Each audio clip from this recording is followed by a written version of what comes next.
Most products in the US are manufactured in China, but expensive products from luxury brands are typically made in their home countries, and Apple is perhaps the most expensive technology brand on earth. So why can't they make their products in the US?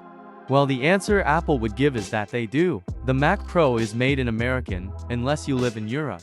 And the parts Apple uses for many products are sourced from US companies, like the coming of Gorilla Glass used on iPhone's display.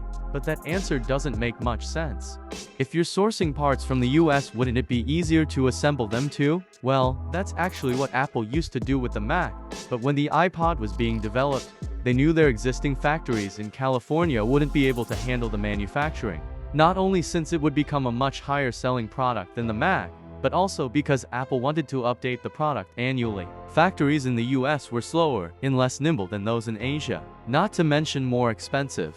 So Tim Cook, who at that time was Senior Vice President for Worldwide Operations, set a plan in motion to shift manufacturing from the US to Taiwan and China. This change quickly paid off as Apple was able to introduce not one, but two additional iPod models in the following year, with all these receiving annual updates. So when the iPhone was in development, Apple knew China would be the perfect place for assembly. In fact, Steve Jobs decided to change the front panel of iPhone from plastic to glass just a few weeks before launch.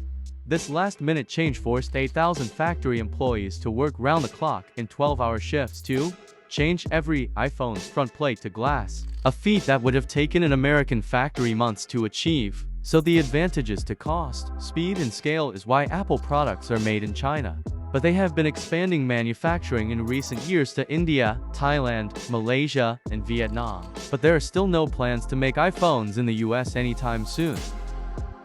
Thanks for watching till the end. Don't forget to like, share, and comment your opinion.